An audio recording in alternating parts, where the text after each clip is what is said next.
सतगुरुदेव की जय।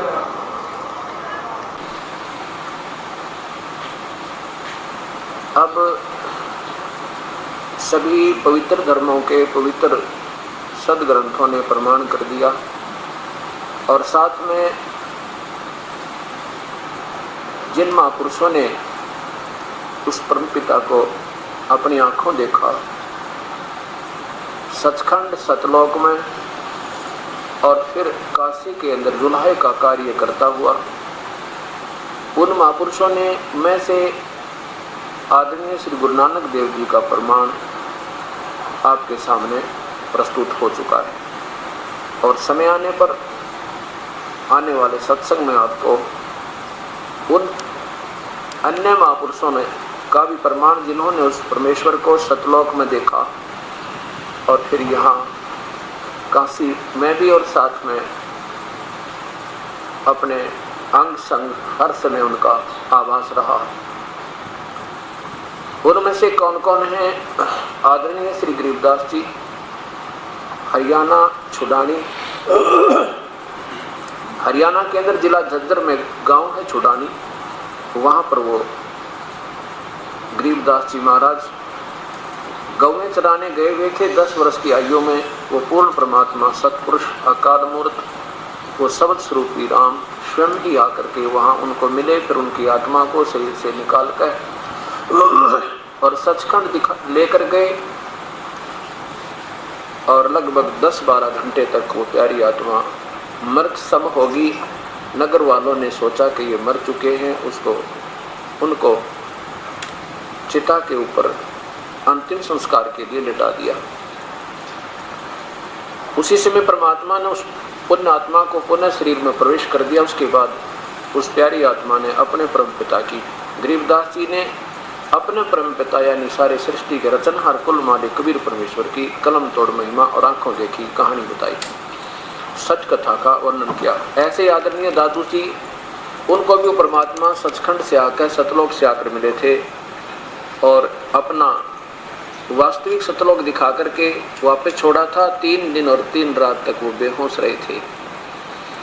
ऐसे आदरणीय धर्मदास जी को, ऐसे ही आदरणीय श्री मुलुकदास जी को, ऐसे ही आदरणीय श्री रामानंद जी को, ऐसे ही आदरणीय श्री गुरु नानक देव जी को, फिर इन महापुरुषों ने आंखों देखी गवाही दी है कि कबीर परमात्मा है।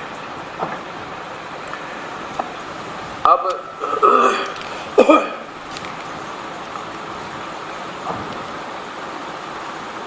एक भक्त आत्मा प्रश्न करता है कि जैसे श्री कृष्ण जी भी परमात्मा थे, प्रभु थे, ये कैसे माने कि उनमें शक्ति नहीं थी?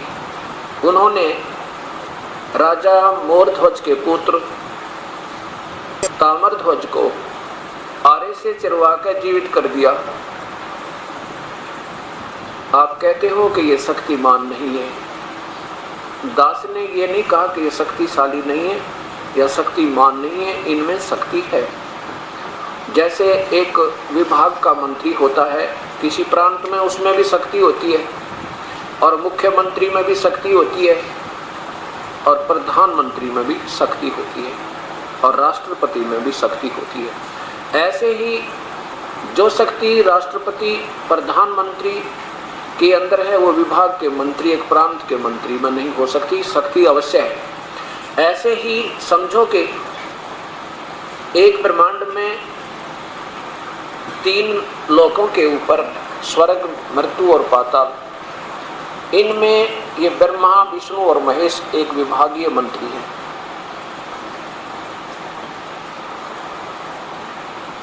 एक ब्रह्मांड का चित्र देखिए।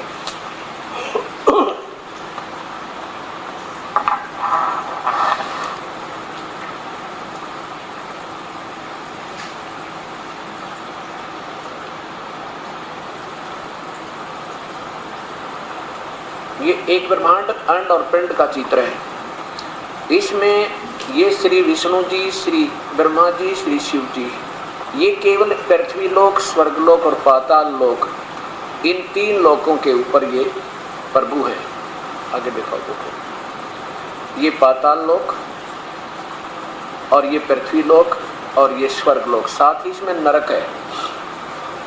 केवल एक एक विभाग में ये मालिक हैं, प्रभु हैं, इनमें भी शक्ति है जैसे विभाग के मंत्री में होती है। और इनका पिता ये काल स्वयं ही महाविष्णु, महाब्रह्मा, महाशिव रूप बना के एक ब्रह्म लोक में रहता है। वहाँ ये कोई नहीं जा सकता इसके पास। इसने ऐसे गुप्त स्थान बना के यहाँ से प्रत्येक ब्रह्मांड में अपने प्रत्येक ब्रह्मांड में ये काल मुख्यमंत्री का रोल करता है और अपने पुत्रों को विभागीय मंत्री, इनको केवल पृथ्वीलोक, स्वर्गलोक और इस पाताल लोक के ही अधिपति बना रखा है, यानी मुखिया है। इनमें भी शक्ति है। और ऐसे इस काल के ज्योत निरंजन अव्यक्त के ऐसे ऐसे 21 ब्रह्मांड हैं। इस 20 महाब्रह्मांड का एक अलग से ग्रुप बना रखा है इसने। ये ब्रह्मांड जो आपने देखा ये एक है। ऐसे ऐसे 5 महाब्रह्मांडों का ग्रुप, 5 ब्रह्मांडों का ग्रुप बना के एक महाब्रह्मांड बना रखा है। ऐसे 20 ब्रह्मांडों को इन 4 महाब्रह्मांडों में रोक रखा है। और 21वां एक महाब्रह्मांड तुल स्थान लेकर यहाँ पर इसने नकली सतलोक, नकली अलखलोक और नकली अगम लोक आदि की रचना की हुई है। और ये स्वयं यहाँ रहता है जिसे हम अव्यक्त कहते हैं। ये मानव सदृश शरीर में, लेकिन इसका चेहरा थोड़ा सा काला और पोछा माथा, यानी थोड़ी लंबे दांत, ऐसी स्थिति ज्योत निरंजन की है। अब ये काल जो है ज्योत निरंजन इन 20 ब्रह्मांडों में मालिक है, यानी 21 ब्रह्मांडों में। अब देखिए पूर्ण शक्ति, पूर्ण परमात्मा और सभी ब्रह्मांडों का चित्र, ये ज्योत निरंजन का, ये पूरे सब ब्रह्मांडों का चित्र समझो। और ये देखिएगा ये ज्योत निरंजन का के 21 ब्रह्मांड इस ब्रह्म के, जिनमें ब्रह्मा विष्णु महेश केवल एक विभाग के मंत्री एक इस ब्रह्मांड में है। ऐसे ऐसे ये असंख्य ब्रह्मांड हैं जिनमें इन जैसी शक्तियां यहाँ रहती हैं। और ये ब्रह्म के 21 ब्रह्मांड, ये परब्रह्म के अक्षर पुरुष के 7 संख्य ब्रह्मांड, और ये इन्फिनिटी असंख्य ब्रह्मांड उस पूर्ण परमात्मा सतपुरुष अकाल मूर्त के। और यही परमात्मा ऊपर 3 लोकों में भी स्वयं ही अपना पार्ट अदा करता है, रोल करता है। अलख लोक, अगम लोक और ये ऊपर अनामी लोक। अब देखिएगा शक्ति का जो कारण, इसमें कितनी शक्ति है और उतनी उनमें विद्यमान है, इसमें कोई शक नहीं।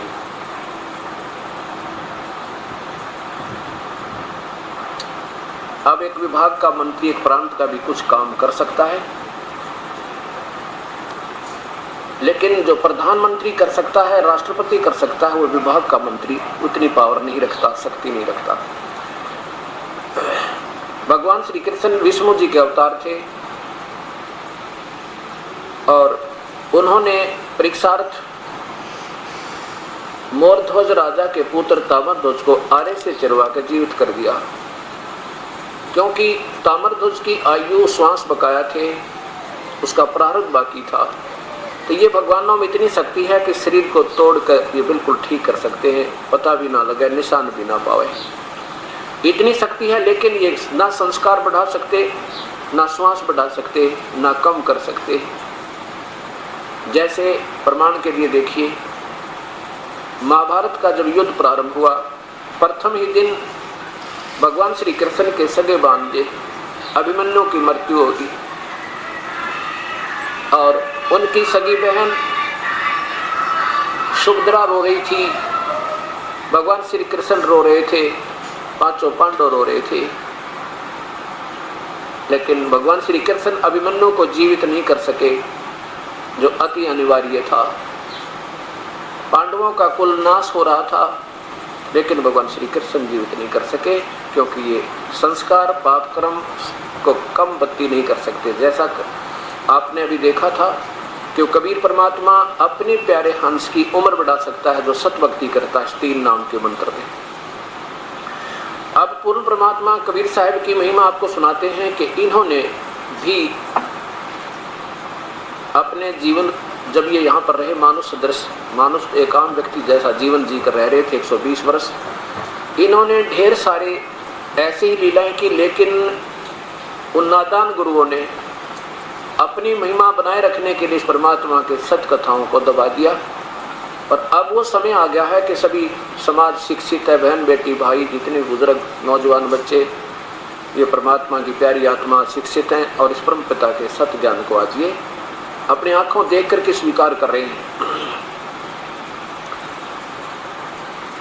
परमात्मा पूर्ण ब्रह्म चारों युगों में आते हैं। कबीर साहब सतयुग में सत्सुकृत नाम रहा और अपना सत्य ज्ञान ऐसे ही साधारण भाषा में अपनी लोकोक्तियों के माध्यम से देते रहे, अपनी अमर वाणी के माध्यम से। त्रेता में मुनिंद्र नाम जी से आए थे, उसमें भी उन्होंने अपनी सत्यवाणी की रचना ऐसे ही साधारण लोकोक्तियों के माध्यम से, अमृतवाणी के माध्यम से रचित बताई थी।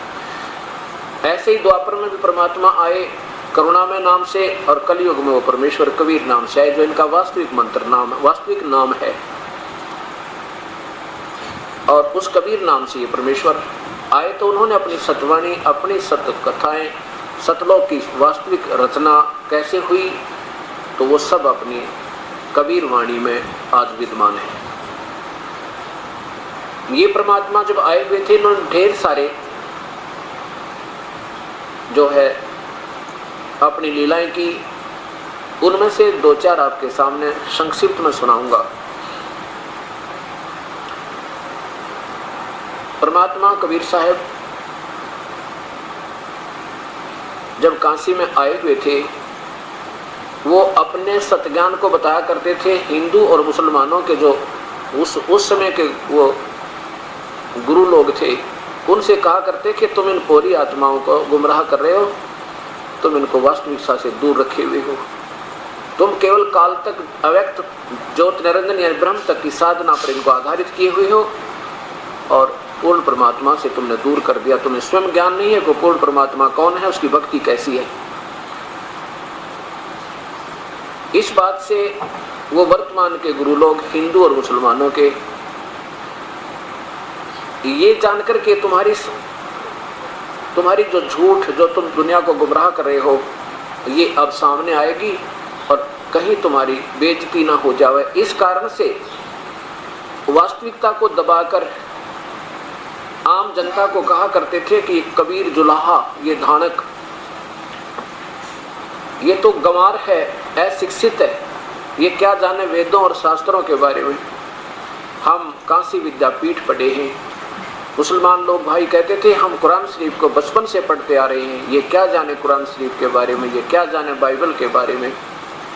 लेकिन उन अनजानों ने ये नहीं मालूम था ये जानी जान है, ये परम पिता है, ये सारे ब्रह्मांडों के रचनहार हैं। तुम अपना जीवन बर्बाद कर रहे हो, अपने झूठे लालच के कारण इन प्यारी आत्माओं को गुमराह करने के दोषी बन रहे हो। उस परम पिता की महिमा सुनाता हूँ, उन्होंने किन किन को जीवित किया। किसने? कबीर परमेश्वर ने जब कलयुग में आए हुए थे। एक समय की बात है,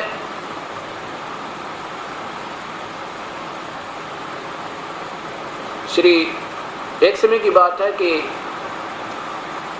दिल्ली के बादशाह सिकंदर लोधी और बनारस चले गए काशी में। वहाँ के नवाब वीरदेव सिंह बघेल, वहाँ के राजा वीरदेव सिंह बघेल जो दिल्ली के बादशाह के अंतर्गत आते हैं, और वीरदेव सिंह बघेल कबीर परमेश्वर की महिमा देखकर उनके शिष्य हो चुके थे। वो हिंदू राजा थे और सिकंदर लोधी मुसलमान थे। अब सिकंदर लोधी जब वहां पहुंचे बनारस में, तो वहां के व्यक्तियों ने, मुसलमानों ने मौका पाया कि ये जो वीर सिंह राजा है ये तो कबीर साहब का शिष्य है, अगर हम इसके सामने शिकायत करेंगे तो ये हमारी नहीं सुनेगा। और आज दिल्ली के बादशाह सिकंदर लोधी आए हुए हैं, इनके सामने हम इसकी शिकायत करेंगे कबीर की। थोड़ी सेट करो आवाज को।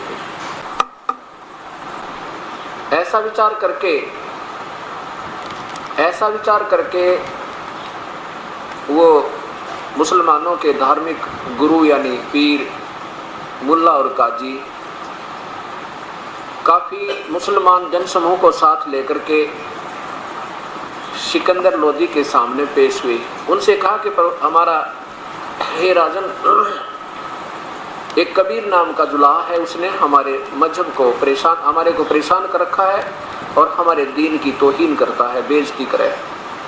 हमें कहता है तुम मांस मत खाओ, मांस खाना महापाप है, तुम नरक में जाओगे, तुम गुमराह कर रहे हो। और हमें ऐसे ऐसे कहता है कि, और स्वयं को कहता है कि मैं अल्लाह हूँ, खुदा हूँ, अपने आप को भगवान बताता है। ए भगवान, हमारा तो, हे राजन, हमारा तो जीवन हराम कर दिया उसने। सिकंदर लोदी ने देखा कि बहुत जनसमूह आया है और इसको सुनाई करनी चाहिए, तो उन्होंने कहा कि कौन है, उसे लाओ पकड़ के। तो कबीर परमात्मा को 10 सिपाही गए पकड़ने के लिए और ला करके सिकंदर लोदी के सामने खड़ा कर दिया। दर्शकों की भीड़ चारों तरफ, तो वहां पर ना जाने हजारों की संख्या में लोग दर्शक खड़े थे। सिकंदर लोदी ने कहा कि आप अपने आप को अल्लाह कहते हो, क्या तुम खुदा हो? अब बोलता क्यों नहीं तू खुदा है? तो कबीर साहब खड़े हुए और कहा कि हम ही अलग अल्लाह हैं, कुतुब गौस और पीर, गरीब दास खालिक दिली, हमारा नाम कबीर। परमात्मा ने कहा कि मैं खुद परमेश्वर हूँ, वो अल्लाह अकबर हूँ और सारी सृष्टि का कुल मालिक धनी मैं ही हूँ और मेरा नाम कबीर है। जो तुम्हारी कुरानों के अंदर रह रह कर कबीर शब्द आया है वो मैं हूँ।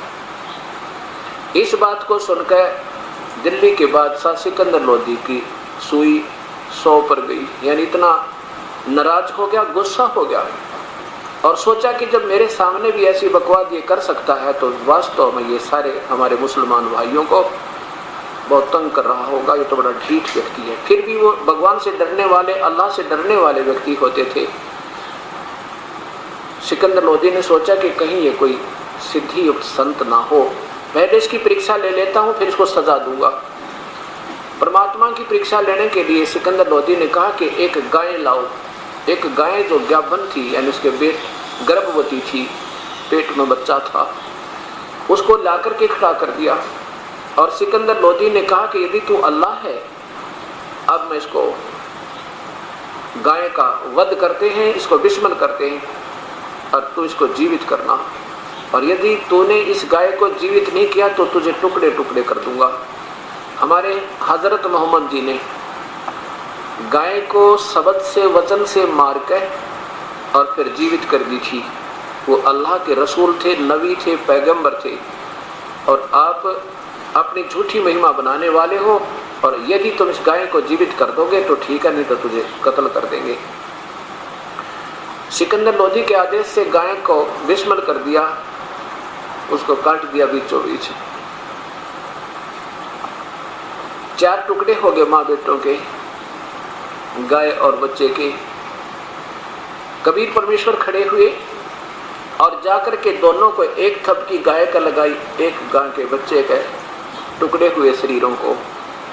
ऐसा ही लगाते ही दोनों के दोनों माँ बेटा जीवित हो गए और निशान भी नहीं था कि इनके कटे थे। बोलो सतगुरुदेव की जय। और लगा के एक बाल्टी रख कर नीचे और लगा के उस बच्चे को अपनी माँ के नीचे और दूध की बाल्टी भर दी और खड़ा होकर कहने लगे, परमेश्वर की गाय अपनी अम्मा है, इस पर छुरी मत बा। गरीबदास जी अपने परम पिता परमेश्वर की वो महिमा आंखों देखी बता रहे हैं कि गरीबदास इस घी दूध को सभी आत्म खावे। गाय अपनी अम्मा है, इस पर छुरी मत बहा, गरीबदास की दूध ने ये सभी आत्म खा। ये आपने इस गाय का वध कर देते हो, इसका मांस खाते हो, ये तो तुम जुल्म कर रहे हो। गाय का दूध पियो, गाय का दूध पियो, घी खाओ, लस्सी पियो, अब तो एक बार मांस खाकर के इसको खत्म कर देते हो। अल्लाह के दोषी बनते हो, परमात्मा के दोषी बनते हो। अब उस समय कोई नहीं बोल रहा, सब असमंजस में पड़ गए। सिकंदर लोदी चरणों में गिर जाता है, पैर पकड़ लेता है कि मेरे से गलती होगी, तुम अल्लाह की जात हो, तुम कोई परम शक्ति हो। अब कबीर परमेश्वर ने, वहाँ पर हिंदू और मुसलमान सभी इकट्ठे हो रहे थे, सब एकत्रित हुए थे। उस समय उस परमेश्वर ने उनको उस परम पिता के बारे में जानकारी दी, कौन है वो परमेश्वर, और मैं वही स्वयं आया हूँ और मेरा नाम कबीर है। मैं ही हजरत मोहम्मद को मिला था आकर के, लेकिन उन्होंने मेरी बात को स्वीकार नहीं किया था। सतलोक दिखाया मैंने उनको, लेकिन वो पहले जबरील नाम के एक फरिश्ते द्वारा इतने परेशान कर दिए गए थे, इतने भयभीत कर दिए गए थे कि उन्होंने आंखों देखकर भी सतलोक के को स्वीकार नहीं किया। ये काल, ये ज्योत निरंजन, ये अव्यक्त, ये ब्रह्म, तुम सभी प्राणियों को मेरे से दूर किए हुए है। तुम मेरी संतान हो, हिंदू चाहे मुसलमान चाहे सिख या ईसाई। कहने का भाव ये परमात्मा कहते हैं कि आप मेरे बच्चे हो, तुम एक अल्लाह की संतान हो, तुम अलग अलग नहीं हो। इन हिंदू और मुसलमानों के वर्तमान के गुरुओं को अपने वास्तविक सदग्रंथों में, उन पवित्र धर्मों के पवित्र ग्रंथों में छुपे हुए रहस्य का ज्ञान नहीं है, और ये दंत कथा बनाकर आपको गुमराह किए हुए हैं। क्या कहते हैं कि नबी मोहम्मद की आड़ लेकर और तुम उनके अनुयायी बने हुए हो, उनके पद चिन्हों पर एक भी नहीं चल पा रहे हो। कैसे?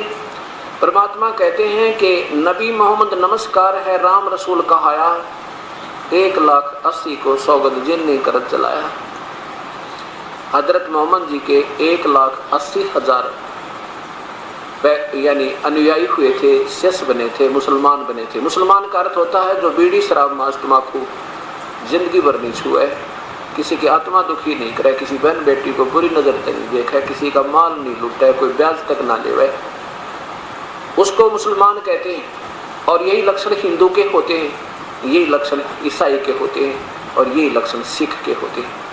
यदि इनमें से कोई सही नियमों को नहीं निभा रहा है तो ना वो हिंदू है, ना मुसलमान, ना सिख या ईसाई।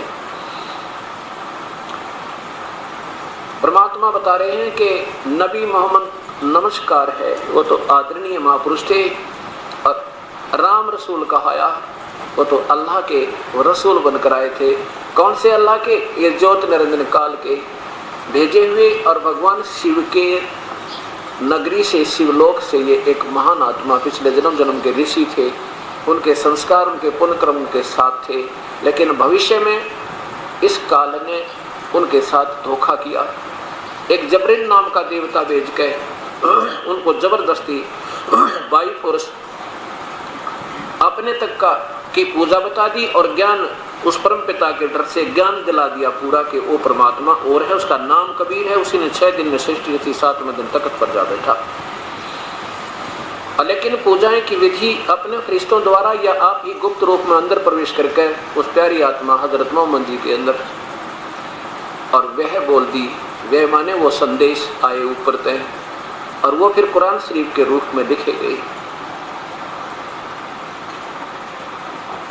अब इन बातों को सुनकर सभी असमंजस में पड़ गए, और सिकंदर लोदी ने उनके चरणों में गिरकर याचना की, मालिक मेरे से गलती होगी और क्षमा करो।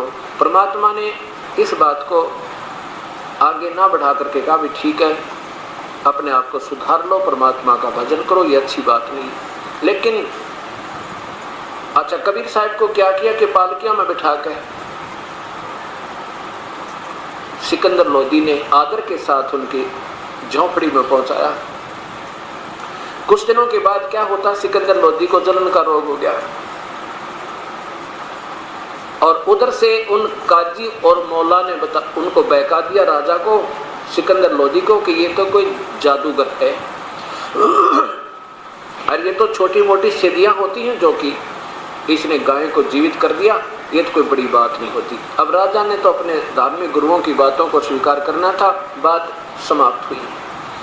अब राजा को इतना भयंकर रोग हो गया, इतनी पीड़ा होगी। जलन का रोग इतना भयंकर होता है जैसे किसी की अग्नि पर हाथ पर अग्नि गिर जाए या कोई जलता हुआ उबलता हुआ तेल गिर जाए और फिर वो जलन का जो रोग होता है, ऐसा शरीर पे, सारे शरीर के अंदर ऐसा जलन हो जाती है, ऐसी पीड़ा होती है, लेकिन ऊपर कहीं उसको जख्म दिखाई नहीं देता, पर रोग में दर्द इतना होता है, उसको जलन रोग कहते हैं। जिसके कारण राजा ने सभी वेदों से, हिंदू और मुसलमान वेदों से, और साथ में धार्मिक पीर और गुरुओं से जो भी इन काजी और मुल्लाओं ने क्रियाएं बताई, वो सब पूजाएं की, सब नमाज किए, जो भी मन्नत माननी थी वो भी मानी, पर कोई राहत नहीं।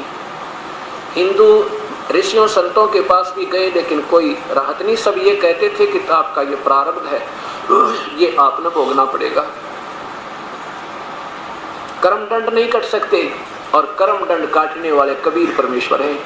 उनके बिना कोई कर्म दंड, कोई कर्म पाप को नहीं समाप्त कर सकता, पाप नाश नहीं कर सकता। एक दिन किसी ने बताया कि काशी में एक बहुत बड़े महापुरुष रहते हैं, राजन अगर वो कृपा बख्श दें, वो मेहर करें तो आपका रोग दूर हो सके। सिकंदर लोधी ने सोचा भी चलो चलते हैं, और अपने सैनिक भेज करके 2 सैनिक भेजे। राजा वीर देव सिंह बघेल को कहा कि उनको संदेशा दे दो कि मैं आ रहा हूँ, और पीछे से सिकंदर लोधी हजारों अंगरक्षकों को साथ लेकर के हाथी पर बैठकर रवाना होता है। जब वीर सिंह के पास पहुंचा तो वीर सिंह ने उनकी हाजिरी में यानी खातिरदारी में उनकी आवभगत के लिए पूरी मेज पर नाना प्रकार के भोजन लगा दिए। सिकंदर लोधी ने कहा कि वीर देव सिंह, मैं कुछ नहीं खा सकता, अब मैं तो ना मर रहा हूँ ना जीवित रह रहा हूँ, ऐसी स्थिति मेरी हो रही है, मैं बहुत दुखी हूँ। मैंने सुना कि यहाँ कोई ऐसा महापुरुष है जिसका नाम कबीर है, वो परम संत बताए, और आप जानते होंगे उनमें कोई शक्ति है या नहीं। मैं उनके पास अपने दुख निवारण के लिए आया हूँ। अब इस बात को सुनकर वीरदेव सिंह बघेल की आंखों में पानी भराया और कहा, राजन आप ठीक ठिकाना आ गई, ये वही परमेश्वर है जिसने उस दिन गायें जीवित की थी। ये कई वर्ष की बात हो गई थी, राजा को याद नहीं रही थी। अब उसको फिर ये याद आई कि ये वही कबीर है जिसने वो गायें जीवित की थी, और मेरे पूज्य गुरुदेव भी हैं। इस बात को सुनकर सिकंदर लोधी को कुछ आशा हुई, आशा का चिराग जगा के अब मेरा शायद कष्ट निवारण हो जाए। उनके साथ, सिकंदर लोधी के साथ एक शेख तकी नाम के उनके धार्मिक गुरु भी साथ थे, पीर भी साथ थे, और वो 1 नंबर के पीर पूरे हिंदुस्तान के मुसलमानों के सरताज थे। उसकी सब एक शब्द को सब हर मुसलमान मानता था, शेख तकी की, और शेख तकी राजा सिकंदर लोधी के साथ रहते थे। अब सिकंदर लोधी ने कहा कि वीर सिंह, एक बार उस महापुरुष को यहाँ बुला दो। वीर सिंह ने कहा, वैसे तो आपका हुक्म सिरोधारी है राजन, क्योंकि मैं आपका नौकर, आप मेरे महाराजा हो, और लेकिन कहा कि संतों को बुलाना नहीं चाहिए, स्वयं जाना चाहिए। यदि मैं उनको आदेश दे भी दूँ, बुला भी लूँगा, और वो आ भी जाएंगे, तो उनके मन में अगर ये आ गया ना, इन्होंने अपने राज एम से मुझे बुलाया है और ये कोई आशीर्वाद नहीं देंगे, तो बुलाना, आना और ना आना बराबर रहेगा। अब सिकंदर लोधी समझदार थे, कुछ दुखी गणे थे, कहने लगे फिर मत बुलाना, हम चलते हैं। जब इतनी दूर आगे 800 किलोमीटर और चलेंगे जहाँ उनका निवास होगा। सिकंदर वीर सिंह ने कहा कि वो इस समय शाम के समय अपने गुरुदेव रामानंद जी के आश्रम में आते हैं।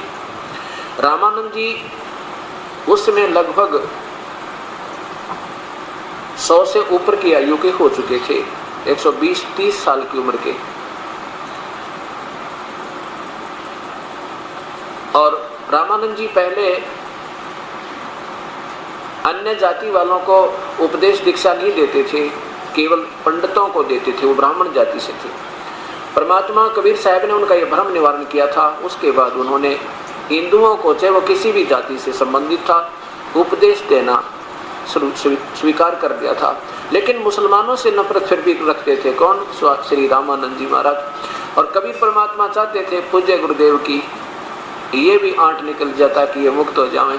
जब तक हमारे अंदर राग और द्वेष और ईर्षा ये द्वितीय भाव रहेगा, हम कभी पार नहीं हो सकते थे। 70 जन्म लगे रहे। इस लीला का परमात्मा ने करने का यही उद्देश्य था कि एक तीर से दो शिकार हुए, सिकंदर लोधी भी सीधा हो जावे और पूज्य गुरुदेव की यह आंट निकल जाए कि मुसलमानों से नफरत करते हैं। अब सिकंदर लोधी से वीर सिंह ने कहा कि वहाँ रामानंद जी के आश्रम में इसमें मिलते हैं, गुरुदेव रोज ही आते हैं कबीर परमेश्वर। और सिकंदर लोधी को लेकर के रामानंद जी के आश्रम के द्वार पर पहुंच जाते हैं। वीर सिंह जी ने वहाँ के सब नियमों का, कानून का पता था, आश्रम के रूल का, नियम का। वीर सिंह जी ने कहा कि स्वामी जी रामानंद जी आश्रम में हैं और या कबीर साहब, क्या कबीर साहब भी आ चुके हैं क्या? तो जो सेवक बैठा था गेट पर उसने कहा, राजन स्वामी जी तो अंदर हैं रामानंद जी, लेकिन कबीर साहब अभी नहीं आए हैं। किस समय आएंगे? अब उनका कोई पता नहीं, आना हो तो अभी आ जाएं और ना हो तो घंटा नहीं आए। आएंगे अवश्य, क्योंकि वो डेली आते हैं, प्रतिदिन आते हैं, कभी नागा नहीं करते और समय उनका हो चुका है। तो सिकंदर लोधी ने कहा कि चलो अंदर विश्राम कर लेते हैं, आश्रम में बैठ जाते हैं। वीर सिंह से कहा, वीर सिंह ने कहा जाओ स्वामी जी से आज्ञा लेकर आओ कि हम दिल्ली के बादशाह सिकंदर लोधी और ये दास भी आए हैं और इनके आश्रम में कुछ समय उनका दर्शन भी करना चाहते हैं और कुछ समय इंतजार करना चाहते हैं। क्या आज्ञा है वो हमें बताओ आके। अब सेवक अंदर गया, उसने रामानंद जी से कहा कि स्वामी जी ऐसे ऐसे वीरदेव सिंह बघेल के साथ दिल्ली के बादशाह सिकंदर लोधी आए हैं, आपका दर्शन करना चाहते हैं। तो श्री रामानंद जी एकदम नाराज होकर कहने लगे कि कह दो उस मुसलमान को अंदर नहीं आ सकता, वो मांसाहारी प्राणी हिंदुओं के आश्रम में प्रवेश नहीं कर सकते और बाहर बैठ के इंतजार कर लेगा, मैं उनकी शक्ल भी नहीं देखना चाहता। इतने नफरत भरे वचन कहे किसने? स्वामी रामानंद जी ने। और थोड़ी सी दूरी पर गेट था, ज्यादा देर दूरी नहीं थी। इस आवाज को सिकंदर लोधी भी सुन रहा था और सेवक ने जाके कहा कि स्वामी जी ने मना कर दिया है और कहा कि मैं मुसलमानों के दर्शन नहीं करता, बाहर बैठ कर इंतजार कर ले। अब सिकंदर लोधी दिल्ली के बादशाह जिसकी पुकार में घास चले और उसके सामने एक आम संत ऐसी बात कह दे, राजा में एम बहुत होता है, वो ऐसे शब्द नहीं सुन सकता। निकाल कर तलवार और चल पड़ा सब कानून तोड़ के और जाकर के रामानंद जी की गर्दन को कलम कर दिया, ऐसे काट डाला तलवार से और कहा कि जब ये व्यक्ति एक दिल्ली के बादशाह के साथ ऐसा बदसलूक कर सकता है तो आम मुसलमान को ये क्या कैसे पेश आता होगा, इसको सबक सिखाता हूँ। ऐसे करके उनकी गर्दन काट दी, 2 टुकड़े हो गए उस वयोवृद्ध महात्मा के। ये मन पापी, ये तमोगुण में आकर ये प्राणी ऐसा जुल्म कर बैठता है, फिर बाद में ये सतोगुण में आकर विचार करता है। जब उसने ये अनर्थ कर दिया सिकंदर लोधी ने, बाद में देखा कि हो तो ने तो जुल्म कर दिया, एक संत की हत्या कर दी, ये अच्छा नहीं किया। अब हो चुका कहानी, बाद में पछतावा के कहता वीर सिंह चल वापस, मेरे बहुत दुष्कर्म है। देखो आया था कष्ट निवारण करवाने के लिए और एक पाप मोल और ले लिया, एक महापुरुष की हत्या का।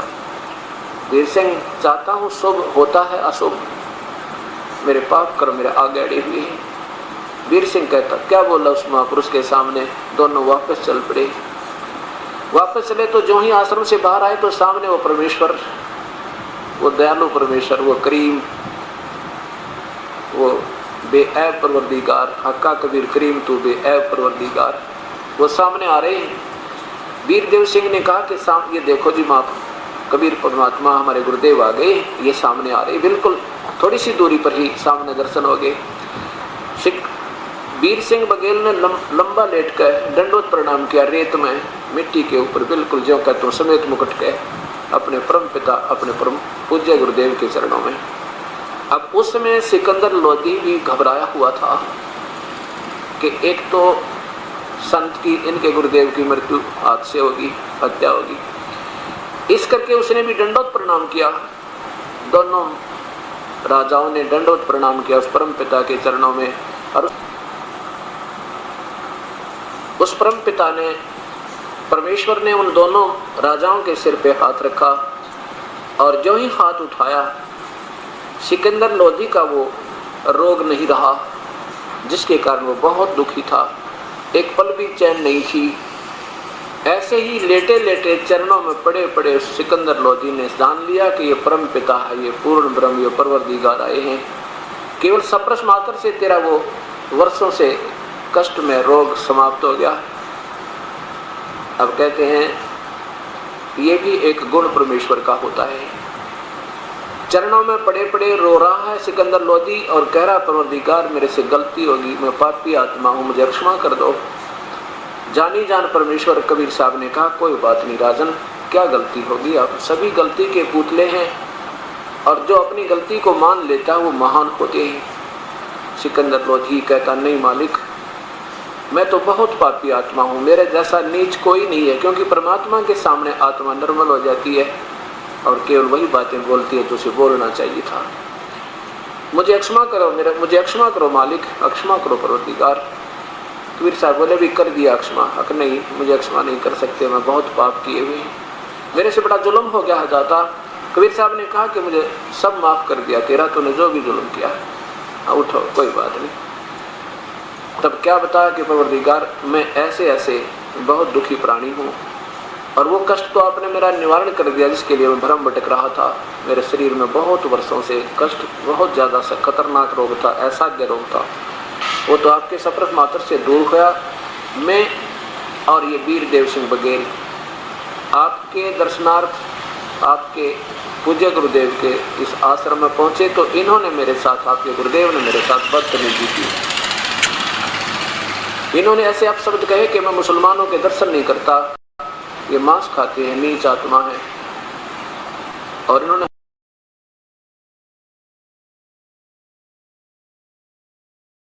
मुझे अंदर आने से मना कर दिया। मुझ पापी से गलती होगी, मैंने गुस्से में आकर आपके पूज्य गुरुदेव का वध कर दिया, मुझे माफ कर दो। कबीर साहब, कोई बात ना, ये तो हो सके आपके, ये तो आपके हाथों इसकी मृत्यु प्रमाण था, ये तो एक दूसरे का आप लोग कर्म संस्कार भोग रहे थे। आप ये वापस आओ मेरे साथ और उनका अंतिम संस्कार करा के जाना, ऐसे मत जाना। कबीर साहब ऐसे कहकर आश्रम की तरफ चल पड़ते हैं। पीछे पीछे दोनों वो बादशाह और राजा वापस चल पड़ते हैं परम पिता के साथ साथ। अब सिकंदर लोधी कहता है कि वीर सिंह, ये तो वास्तव में परमेश्वर है भाई। अब देखो, मैंने इनको बता दिया कि इनके गुरुदेव की हत्या कर दी, और इनको जरा सा भी गुस्सा नहीं आया, और कितने शांत स्वभाव से कहा, कोई बात नहीं, ये तो होनहार थी, होगी। अब वीर सिंह मन में सोच रहा है कि अभी तो आपने एक रिहर्सल देखी है, अभी तो देखना क्या क्या होगा, यह तो एक परखी है इस बोरी में। आगे पहुंचे, रामानंद जी का शरीर दो हिस्से में अलग अलग चादरों के नीचे डाल रखा। सभी आश्रम में उपस्थित व्यक्तियों ने कहा कि कबीर साहब, स्वामी जी की हत्या कर दी सिकंदर लोधी ने। इतने में सिकंदर लोधी भी साथ साथ आ गया। सब आश्रम वाले डर कर चुप होकर एक तरफ बैठ गए कि ये तो फिर आ गया राजा, और साथ में अंगरक्षक भी है इसके। कबीर साहब ने कहा कि संत मरते नहीं भाई, शरीर अंत हुआ है, आत्मा थोड़ी मरती है, ये तो इनका संस्कार था, कोई बात नहीं, खत्म हुई कहानी, पर बात बढ़ाया नहीं करते। जाकर के क्या करते हैं, परमेश्वर अपने गुरुदेव के चरणों में दंडवत प्रणाम करते हैं उस मर्द शरीर के पीछे, और खड़े होकर कहते हैं, पूज्य गुरुदेव एक बार उठियो, आपका इंतजार कर रहे हैं, आरती का समय हो गया, संध्या आरती का, और आपके दर्शनार्थ दिल्ली के बादशाह और वीर सिंह बघेल काशी नरेश आए हैं। उठो महाराज, दर्शन दो आपकी प्यारी आत्माओं को। ऐसा कहकर परमात्मा ने उनके चरणों को छुआ तो अपने आप वो शीश उठकर जो कटा हुआ पड़ा था और रामानंद जी के धड़ पर लग के और जीवित होकर रामानंद जी सामने बैठ के, बोलो सतगुरुदेव की जय। इस चमत्कार, इस लीला को देखकर रामानंद को जीवित देख करके अब सिकंदर लोधी को पसीना पसीना हो गया कि ये तो वास्तव में परमात्मा है। इन्होंने याद आई कि ये वही है जिन्होंने गायें भी जीवित की थी, उसमें मुझे बहका दिया था कि जादूगर है, इसने ऐसा कर दिया होगा, वैसा कर दिया होगा, और मेरी आंखों के सामने आज इस अनमोल काम कर दिया। अब रामानंद जी जब जीवित हो जाते हैं तो क्या देखा उन्होंने कि उनके आधे शरीर में से खून, आधे में तो दूध बह रहा था। ये गर्दन कटने के उपरांत रामानंद जी ने कबीर साहब से पूछा कि हे कबीर, हे भगवान, ये क्या माजरा है कि मेरे शरीर से आधा खून और आधा दूध निकला है। कबीर साहब ने कहा, परवरदिगार आप जानी जान हो, मैं तो आपका बच्चा हूँ। ए गुरुदेव, अभी तक आप हिंदुओं को तो प्यार करते हो और मुसलमानों से द्वेष करते थे, और जब तक हमारे अंदर द्वितीय भाव रहेगा, राग और द्वेष रहेगा, हम प्रभु प्राप्ति 70 जन्म नहीं कर सकते। एक पिता की संतान हम, हमारे पूर्वज एक थे पहले। इस द्वापर तक कोई ना हिंदू था, ना मुसलमान, सिख, ना ईसाई, हम एक पिता की संतान हैं। और आपस में हमने एक दूसरे के साथ ऐसे प्यार देना चाहिए जैसे सहोदर भाई होते हैं। ऐसे प्यार भरे वचन सुनकर उस परम पिता के मुख से रामानंद जी पानी पानी हो गए और अपने उस अपशब्दों का बहुत गणा अफसोस किया कि मैं पापी आत्मा हूँ। मैंने बगैर सोचे समझे इतनी दूर से आए आगंतुक को राजा के प्रति ये शब्द कहे, मैं पाप आत्मा था। कबीर साहब कहते हैं कि अब भी कहते हैं, पीछे गई सो जान दे, पीछे गई सो गई, अब अपना फिर प्यार बढ़ाएंगे। तो रामानंद जी ने सिकंदर लोधी को सीने से लगा लिया और कहा, बेटा मैं पापी आत्मा था, मेरे अंदर मलिनता बहुत ज़्यादा है और मैं अफसोस करता हूँ जो आपके साथ मैंने बदसलूकी की। रामानंद जी के चरण छुए फिर सिकंदर लोधी ने कहा कि परवरदिगार आपका दोष नहीं, मुझे भी नीचता ज़्यादा ही थी क्योंकि मैंने एकदम गुस्सा आ गया। ऐसे महापुरुष के वचनों को हमें सहन करना चाहिए था, लेकिन मेरे अंदर भी ये तुच्छ बुद्धि थी और साथ में मैं बीमारी के कारण पीड़ित था, चिड़चिड़ा स्वभाव हो चुका था मेरा, मुझे क्षमा करो मेरे मालिक। अब सिकंदर लोधी ने ये जो लीला देखी उस परमेश्वर की, सोचा कि इनको कबीर साहब से प्रार्थना करता हूँ कि दिल्ली चले और हो सके वहाँ उन भोली आत्माओं को, वो विचलित हो रहे हिंदू और मुसलमान, वहाँ प्रवचन करें, सत्संग करें, उनको समझाओ, इनको एक कर देवे। ये अपने मन में विचार करके सिकंदर लोधी ने चरण छूकर प्रार्थना की, परवरदिगार मेरा तो आपने उद्धार कर दिया, मेरे हृदय में आप समा चुके हो कि आप परमेश्वर हो, पूर्ण ब्रह्म हो, सारी सृष्टि के रचनहार कुल मालिक हो।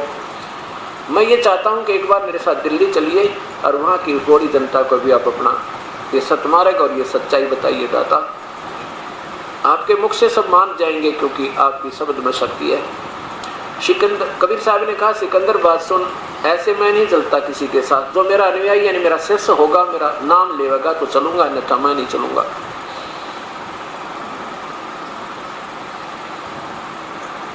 अब सिकंदर लोधी कहने लगा, परवरदिगार कैसे नाम लूं मैं आपका, मैं तो मुसलमान हूं और हमारे मजहब में हम किसी का उपदेश नहीं ले सकते। कबीर साहब कहने लगे, तुम मुसलमान नहीं हो। मुसलमान वो है जो बीड़ी शराब मांस तम्बाकू छुआ नहीं और किसी की आत्मा काल नहीं करे। मुसलमान वो है जो हजरत मोहम्मद जी के हर नियम को पालन करे।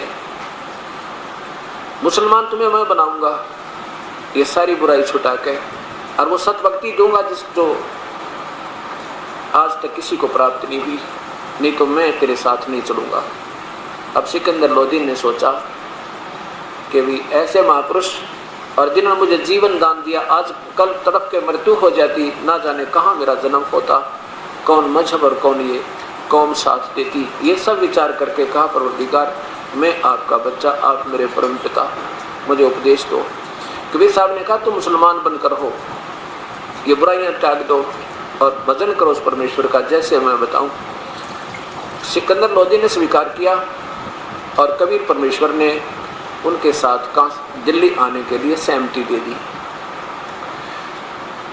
अब सिकंदर लोधी के जो धार्मिक गुरु थे शेख तकी, अब उनको आग लगी कि इन्होंने तो कोई और गुरु बना लिया और अब तेरी महिमा कम हो जाएगी, तेरी चवन्नी जाएगी और तेरी प्रभुता कम हो जाएगी। और ये तो कबीर के ऊपर आसक्त हो गया। कबीर साहब को सिकंदर लोधी ने अपनी हाथी वाली अंबारी यानी अपने निजी रूम में, अपने निजी कमरे में हाथी के ऊपर बैठाया और दिल्ली की तरफ प्रस्थान किया। रास्ते में चलते चलते आकर के एक दरिया के ऊपर शाम ने पड़ाव किया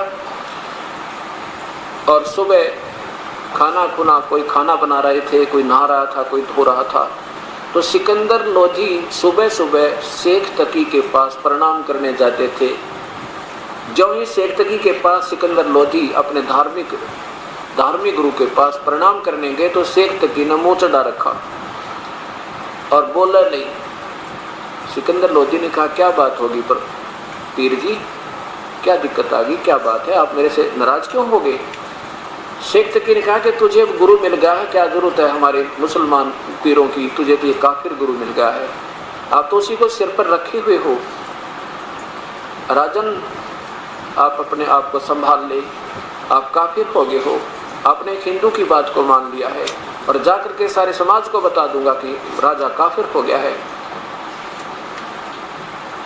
तो सिकंदर लोधी कहने लगे देखो बात सुनो, ये आम व्यक्ति नहीं है, ये बहुत परम शक्ति युक्त और परमात्मा तुल्य हैं और मेरा जो असाध्य रोग था इन्होंने हाथ लगाते ठीक कर दिया और मेरे हाथ से सिकंदर उस रामानंद जी का वध हो गया था, इन्होंने छू मंत्र करके वो जीवित कर दिए।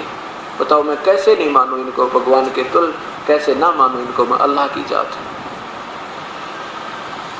अब शेख तकी ने कहा कि अगर ये ऐसा शक्ति युक्त है तो मैं जब मानूं मेरे सामने कोई मुर्दा जीवित कर दे तब मैं भी इसको अल्लाह मान लूंगा, खुदा मान लूंगा, और नहीं तो मैं जाकर के सारे समाज को कह दूंगा कि राजा काफिर हो गया। इस बात का सिकंदर लोधी को मालूम था कि इसने एक बार जो अपनी जुबान खोल दी वहाँ जाकर सारे मुसलमान तेरे खिलाफ हो जाएंगे, क्योंकि ये इन धार्मिक गुरुओं के प्यारी आत्मा बंदी होती है और इनको ये मालूम नहीं होता ये चापलूस लोग, ये धार्मिक गुरु जो शास्त्र गुरु साधना बता के अपने स्वार्थवश सबको गुमराह कर रहे होते हैं। सिकंदर लोधी घबरा जाता है और वापस आके कबीर साहब के पास अपने टेंट में बैठ जाता है। कबीर साहब ने अंतर्यामी थे, वो तो जानी जान थे, देखी जब मायूसी सिकंदर लोधी के चेहरे पर तो कहा क्या बात है राजन, कोई राजकाज की बुरी खबर आ गई क्या? सिकंदर लोधी ने कहा कि आपके रहते राजकाज में क्या दिक्कत आ सके मालिक। हे परमेश्वर, मेरा एक धार्मिक गुरु है ना पहले वाला, ये मेरे सिर का दर्द है और ये मेरे से नाराज हो चुका है, कहता है कि तूने एक काफिर को गुरु बना लिया और मैं जाके सारे मुसलमानों के तेरे खिलाफ कर दूंगा और राजन वहाँ जाते काम करेगा ये और मेरी जो है मेरी शासन नहीं रहेगा, मेरा राज नहीं रहेगा। कबीर साहब ने पूछा ये क्या कहता है, फिर क्या चाहता है? अगर ये चाहता है मैं वापस चला जाता हूँ। नहीं परवरदिगार, आप वापस नहीं जा सकते, आप वापस नहीं जा सकते, आपको नहीं जाने दूंगा, चरणों में गिर जाऊंगा और मैं इसकी यातना सहन करूंगा, जो करेगा देखी जाएगी। तो सिकंदर लोधी ने से कबीर साहब ने पूछा फिर क्या चाहता है ये? तब उन्हें बताया कि ये चाहता है कि मेरे सामने कोई मुर्दा जीवित करे तो मैं मानूं, नहीं तो कतई नहीं मानूं। कबीर साहब ने कहा कि कह दो उसको कोई मुर्दा ढूंढ लावे, अभी जीवित कर देते, अगर यही शर्त है तो कोई बड़ी बात नहीं। सिकंदर लोधी ने कहा कि पीर जी कोई मुर्दा ढूंढ लाओ और अभी आपके सामने जीवित होगा, क्योंकि उनका तो विश्वास दृढ़ हो चुका था। जब एक तो गाय जीवित करी थी, माँ और बेटे, बच्चा और गाय दोनों जीवित कर दिए थे। सिकंदर लोधी का जलन का रोग ठीक हो गया था और अपने हाथ से कत्ल किया हुआ रामानंद जी का वो फिर दोबारा जीवन दान कर दिया था। उनको तो पक्का विश्वास था कि ये लहर आते जीवित करेंगे, ये परमेश्वर है, ये के जाने नादान शेख तकी। शेख तकी कहने लगा मैं कहाँ से लाऊं मुर्दा, कभी देखूंगा, चांस आएगा जब देखूंगा इसको, कभी मौका आएगा जब देखूंगा। इतने में परमात्मा ने कृपा बख्शी। कई ऐसे कबीले होते हैं जो ना जमीन में दबाते हैं ना अग्नि में सभा करते हैं, वो पानी में जल प्रवाह कर देते हैं उस पूरे मर्द शरीर को। तो किसी 12-13 साल की उम्र के बच्चे की, लड़के की मृत्यु होगी और उसको विधिवत जैसे उनकी परंपरा होती है उस रस्म रिवाज के आधार पर जल प्रवाह कर दिया। एक सुंदर वो बना नीचे से बना करके फ्लोटिंग टाइप एक बनाते हैं, उसके ऊपर वो बह कर चल पड़ता है, डूबता नहीं शीघ्र सी। इतने में क्या देखा कि एक मुर्दा ऐसे बहता हुआ आ रहा है पानी में। तो शेख तकी ने कहा कि देखो वो आ गया मुर्दा, कर दे इसको जिंदा जब मानू। सभी देखने लगे, दर्शक हजारों की संख्या में, अंगरक्षक वो सैनिक थे, राजा भी खड़े हो गए। तो कबीर साहब ने कहा शेख तकी तू पहले मंत्र जंत्र कर ले, कहीं बाद में नंबर बनावे और कर ले जीवित तू, कहीं फिर क्या मैं भी कर देता। तो सब कहने लगे हाँ शेख तकी जी आप करके दिखाओ। अब शेख तकी जी लगे अपना जंतर मंत्र करने। वो मुर्दा पहुंच गया 2 फरलांग दूर, लगभग कम से कम 4-5 किले नीचे, यानी 1000 फुट की दूरी पर पहुंच गया। अब सिकंदर लोग शेख तकी कहने लगा कि ये कबीर भी जीवित नहीं कर सकता, ये चाहता था कि ये बला सिर से टल जावे और मुझे लगा दिया जंतर मंत्र करने के लिए, वो चला गया ना मुर्दा, ये जीवित हो सकता है, ये बहाने बनाता है। तभी परमेश्वर ने कहा कि आप शांत रहो पीर जी। इतने में परमात्मा ने ऐसे संकेत किया, वो मुर्दा वापस चल पड़ा जैसे ये इंजन वाली किश्ती चला कर है। पानी के उल्ट बहाव की तरफ आकर के सामने, बिल्कुल सामने आकर रुक गया। नीचे लहर जा रही है और ऊपर मुर्दा ऐसे सव टिका हुआ है। तब परमात्मा ने कहा हे जीवात्मा, जहां भी है कबीर हुक्म से इस शव में प्रवेश कर और बाहर आ जा। इतना कहा था मालिक ने, इतने में सारे शरीर में कंपन हुई और वो लड़का जीवित होकर और बाहर आकर दंडवत प्रणाम किया उस परम पिता को। बोलो सतगुरुदेव की जय। अब कबीर परमेश्वर ने सभी ने कहा कि ये लड़के आपने